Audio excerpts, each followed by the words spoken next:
don't know me, I'm a bit concerned. But my name is Lindsay. I'm the district manager here in Charleston. To kick it off this morning, I'd like everyone to go to the chat box. So representatives, AMs, branches, districts, go to the chat box. I'm curious. And Ron, if you could make sure that everybody can post, which I think they can, but if you could double check, that'd be great. What time did you wake up this morning? I want to see this in the chat box.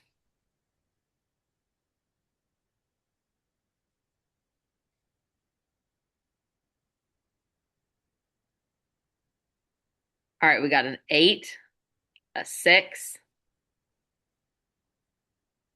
Please nobody post 7 next.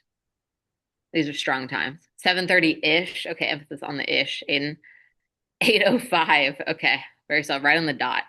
5:40. 6:30. Okay. Next question. What time did you actually get out of bed? The difference. There's a difference.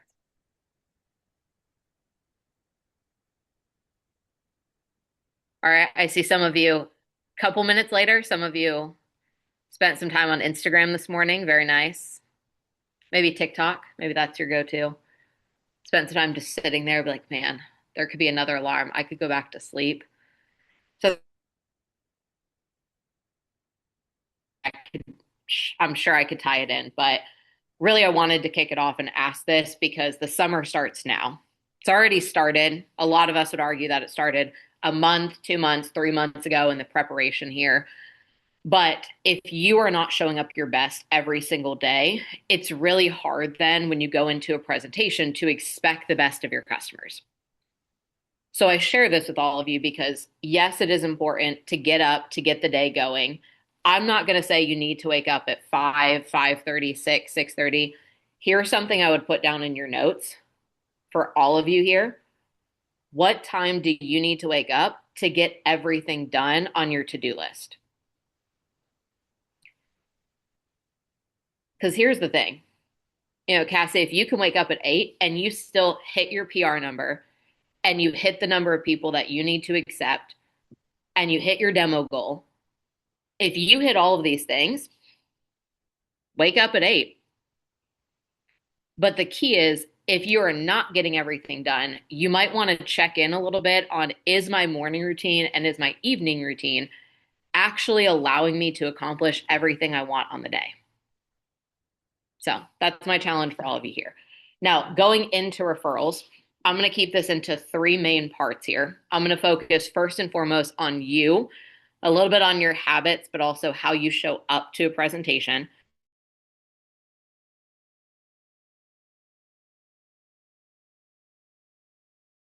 Work as well. And maybe it's not just demos, but you take these concepts and you apply it to your morning routine. You apply it to how you show up to an interview. You apply it to how you show up to training. You apply it to how you show up to the gym.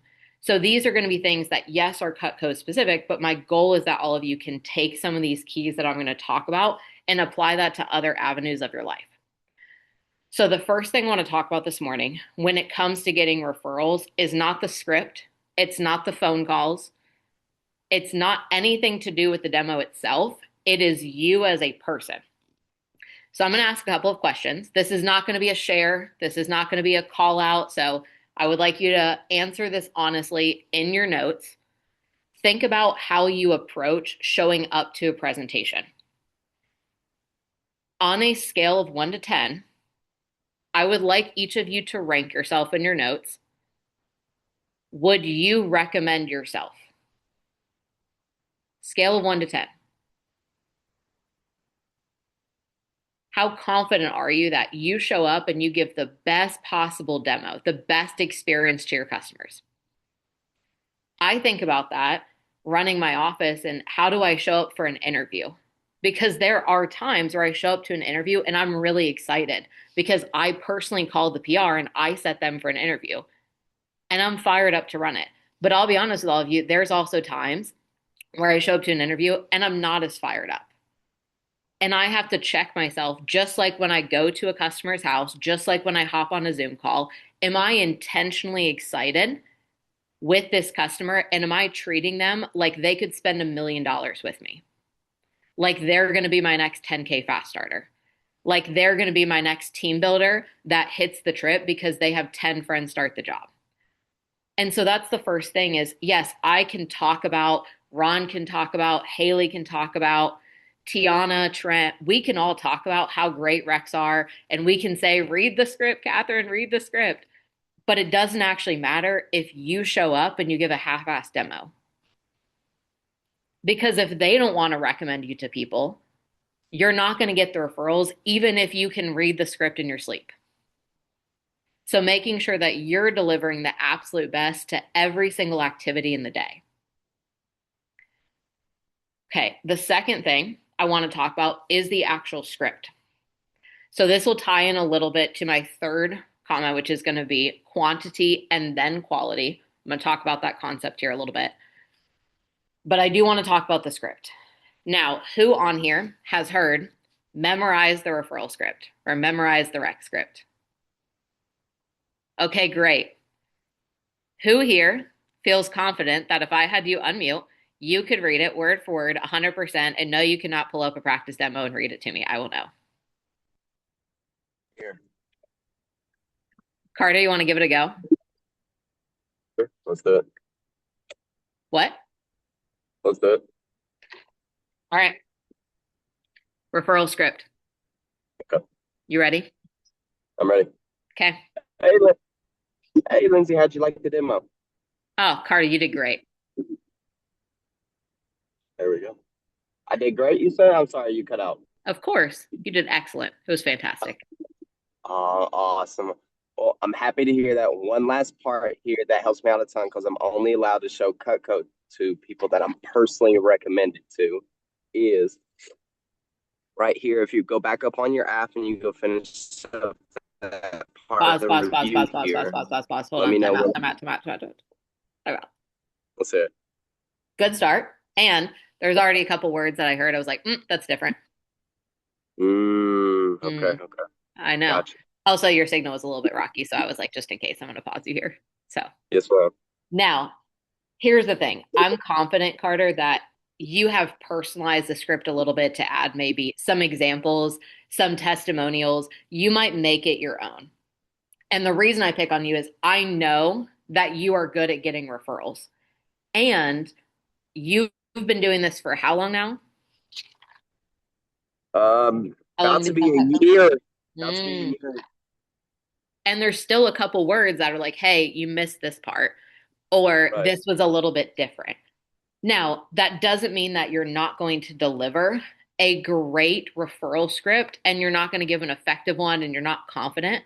But I challenge all of you here as well. Do you actually know the referral script? If any of your DMs called you at 3 o'clock in the morning, which they're not going to do, or 3 in the afternoon, which they're also not going to do because they're busy running their own offices, any time of the day, you could give that thing in your sleep. You could say it word for word. I could be mid interview and I'm like, hold on 1 second. Hey, Mrs. Jones, how'd you like my demo? That's how confident you want to get with the script. And here's the reason why it's not just about, yes, I'm confident and I can read a script without looking at it, but it's the fact that I know Mrs. Jones, and all of you can probably relate to this as well, is going to give me some sort of question, objection. She's going to throw me a curveball. Have you ever had that happen, Aiden, where you're confident reading the script and then she just like stops you and she's like, hold on, wait, what are you doing right now? Or like, wait, hold on, what do I need to download? And she throws you off your game for a second. Well, if you're confident in the script and you know that thing word for word 100%, it doesn't matter what objection that she gives you because you can go right back to the script because you've internalized it. So, internalizing is different than memorizing. Memorizing is the first step. Internalizing is the second one, where you want to be then confident enough to where Mrs. Jones can give you any single referral, anything that you've heard, experienced, seen, and you can still go right back to how you were asking. The second part of the script, though, which is going to take it to the next level, is are you confident handling objections? So, are you confident handling objections? Now, here's the most important thing is, yeah, there's a little bit of like tips and tricks and I'm sure, Amy, since you've been here, you've heard a couple of the phrases at SLDM that Ben's talked about of increasing it from 10 to 15 to 20 to 30 plus referrals. And all of those are good. But if I said, hey, if you go in your script and you look at how to handle every single objection when it comes to referrals, before you add in the stuff that Ben teaches you at SLDM or that you've heard on these Champs Clubs, could you read those word for word without looking? Could you be confident enough that your customer says, oh, I don't like to give out names. Can I do this later? I only have a couple of people that I can send you. How do I work the app? What do I do when this happens? It's not just yes, knowing the script, but when you get an objection, and it's not if, because customers will give them. When you get an objection, are you also confident that no matter what your customer says, you can navigate through the process with them? That's the second half of the script that I think sometimes goes a little bit not covered enough, so to speak, where you want to make sure that you know how to deliver it confidently, but also when you get the objections, you're just as confident in helping your customer out with that. Okay, the third thing I want to talk about, and I want to share a little bit of stories with this too, is the concept of quantity, then quality. Now, I want to be clear. When I am calling to do demos, I am focused on quality customers first. I am focused on the people that bought the signature set for me, the ultimate set for me. I am bought into those customers. I'm going to call those referrals probably 2, 3, 4 times and book as many as those I possibly can before I move on to some of the other referrals that maybe I got from a no sale or I got from someone that bought 1 or 2 pieces. It doesn't mean that those referrals are not getting called. It just means that I'm going to prioritize when I'm calling the best people because I want to spend the time in front of the most money customers, so to speak. Not just the ones that make the most money, but the ones that I know absolutely love to cook and they have 3 kids and they just renovated their kitchen and they're in some of the best parts of town and they're a business owner and I can pitch business gifts. I'm going to focus on those people first and then I'll fill in the gaps with the other ones. That being said, if I spend so much time focused on quality and I only get 2 or 3 or 4 referrals from a customer and I only have 10 people to call and I want to do 10 demos for the week, it's going to be really tough to hit my goal. So, yes, when I'm calling, I will focus on quality, but that doesn't matter if I don't have a quantity of referrals. So I want you all to hear that as well. You need a quantity so then you can focus on quality. That's something I've made a mistake in demos before, in my business before, is you do need quantity, then you can scale and focus on quality. That also doesn't mean that I'm not going to ask for the quality. And I know a lot of you have heard some of these questions before. The key to this is, and branches, I would write this down too, you have to ask for what you want. Who's heard that before, by the way? I'm curious. Okay. You have to Preach. ask for what you want. And when's the last time you actually asked Mrs. Jones for every single type of customer that you wanted to? Branch managers, when's the last time? Now, I know a lot of you are getting started here, but asking your reps for their friends that go to a specific high school, or I want the head cheerleader, I want the DECA president. I am intentionally targeting and asking for those people as well. When I'm doing demos with customers and I'm asking for referrals, I'm going to focus first on anyone and everyone they can give me referrals for. I am emphasizing the heck out of the sponsorship. Little pro tip, call it a scholarship. It doesn't matter if you're in school or not. I did this post graduation in college too when I was no longer in school. I was like, yeah, I can win a scholarship. It's going to help me pay off all these student loans that for some reason I took. I'm emphasizing the heck out of it. It doesn't matter if you're in school or not. You can still talk about the scholarship. But I want to make sure that I'm getting sponsor after sponsor after sponsor, and then I can focus on the quality. Now, when I say you have to ask for what you want, this is also going to tie back into you as a person and making sure that you're connected with the customer. Are your customers bought into you? if you are preaching about your goals and you are getting connected with your customers and you are so passionate about what you are wanting to build and what you want to go after, your customers will fight for you. I'll give you all an example. Hands down, my favorite customer I've ever had. Sorry to my family members, but I love them, but they were not my favorite customers. My favorite customer was Alyssa and Chris Gibson. They did not buy the most from me. They did not live in the best house ever that I've seen. They did refer me to the person that does, but they were just a newlywed couple. They lived up in Temecula in California when I lived up in there. I lived there.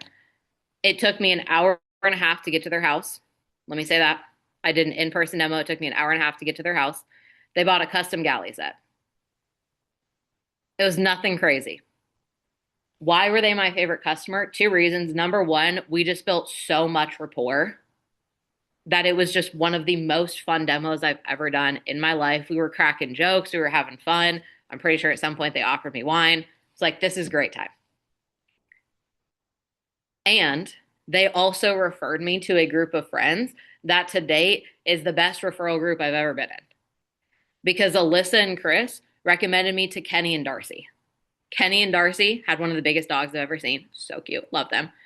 They bought like $400 or $500. And I think half of them were in table knives. It's crazy. They have like 10 or 12 of them. It's wild. Anyways, Kenny and Darcy recommended me to Aaron Barres. Aaron Barres was my first signature set. Aaron Barres, by the way, single guy. Not somebody that I will ever promote doing demos for. Why did I show him Cutco? Served in the military, loves to cook, lived in a really nice house in a really nice area. I already knew going into that I'm selling at least a homemaker set. My first signature set that I ever sold. Aaron referred me to Aaron, who was his neighbor down the street. She's bought 3 times. Buy 3, get 1 free every single time. That's just her favorite deal. Aaron also referred me to Lindsay and Jared. Lindsay and Jared lived in the nicest house I've ever been in. If you look it up on Zillow, it's $8 million on the beach. Yep. Jared's in sales. I did the demo for him. When I started, he said, you have 30 minutes. Sell me. Yep. It was great. Once I pitched the homemaker set, this man, no joke, Catherine, was like, Lindsay, we have Wusthof. Love my knives. However, some of them are going dull. Cutco's clearly better. I'm not going to buy a full set from you right now, but I will at some point eventually replace all of my Cutco. For now, I'm just going to get this, and this. Here's my MX. That was it. Now, here's the cool thing, and one of the benefits of being a rep for years and years and years. I think Jared started with about $500 or $600 a Cutco. He now owns a Cutco kitchen. I don't see him anymore. He just calls me, places the order. It's great. Love the commission from that. Thank you, Kelly. Here's the thing. Some of those customers, I really didn't have to do much for. They called their friends and they said, hey, you're sitting down and doing a demo for Lindsay. Like you're basically kicked out of the friend group if you don't sit down with this girl. She's working so hard towards her goals. She's a college student at San Diego State. She's trying to get a scholarship. You have to help her out. You don't have to buy anything, but you definitely should because they're great. I didn't have to do much, but I got to that point because I was so convicted in my goals and I spent so much time building rapport that took me probably 6 months of seeing like 10 to 15 of their friends. And to date, I think I calculated this a few months ago. It's like 25 grand from 10 people. I'll take it. So I share this with all of you because yes, quantity is important. Quality will get you the great sales results. And none of that matters if they're not bought into you. So you have to ask for what you want. When I'm talking to my customers, yes, I'm asking for things like, who do you know that loves to cook? Who do you know that loves to barbecue? Who do you know that loves to entertain? Who do you know that loves to host parties? But I'm also not afraid to ask the fun questions. So what's one of my go-to questions, Amy? For years and years, it was because I was obsessed with Porsches. This is before I got my BMW. I was like, who do you know that has a Porsche? And that's it. because I was, and they're like, why? I was like, because I just love Porsches. I just want to see the car. Now, also in my head, I was like, I'm gonna pick a like, a really nice car because if they can spend money on a Porsche, they can definitely buy Cutco. But I just asked that. And then at one point, you know who I got referred to? A Porsche family. Not a Porsche car, a Porsche family. There was four of them in the driveway. If you want to end up in a specific city because you're like, yeah, that's the money city, great. Ask for people that live there. If you want to end up in a specific network, ask for people that live there. Ask for people that are part of that network. Ask for people that love to cook. Ask for people that have a spending problem with Amazon. I'm like, Mrs. Jones, who's the neighbor that's like always getting Amazon packages? It's us in our neighborhood. But who's the person that's always getting Amazon packages like every single day? Amazon always stops at their house. They got money to spend. Who do you know that's a business owner? Who do you know? And for my students here, by the way, because it's not just what you know, but also who you know. And networking is one of my favorite things. And I think is one of the most important skills, if not the most important thing that you ever learn in your life. Ask for people that are in the field you want to go into. If you want to run your own business, ask for people that run their own businesses. If you want to be in engineering, ask for people that are engineers. If you want to be in the law field, ask for lawyers. If you want to be in the medical field, ask for doctors, but also ask for people that are associated with that. Who do you know that's a nurse? Who do you know that's a CNA? Who do you know that has a private practice? If you want to be in education, who do you know that's a teacher? I guarantee every single one of these people knows somebody that's in these networks. You just have to ask for it. So, again, number one thing you want to make sure that you're asking is how do I show up to the demo? How am I delivering the presentation? How am I showing up to every single activity in my schedule? Second thing is when it comes to the script, do I have it memorized? Do I then have it internalized? And can I deliver it any single time of the day with confidence? And then the third thing is yes, you need quantity, then quality, and don't be afraid to ask for what you want. Cool. So, with that being said, I think I'm going to pass things back to Kelly. We're going to kick off our phone gem here as well because while all this content is great, now comes the part where you execute and you book up the demos to implement all of these keys as well with referrals. I will stay on if anyone has any questions, but thank you so much to our lovely host. Okay, Kelly, I will kick things back to you to share some music, maybe like a slightly quieter. Slightly quieter. Once you book up at least two demos, you're going to put this in the chat, by the way. Every time you book a demo, you're going to put in the chat, you booked a demo. Once you book up two, you are good to hop. Good.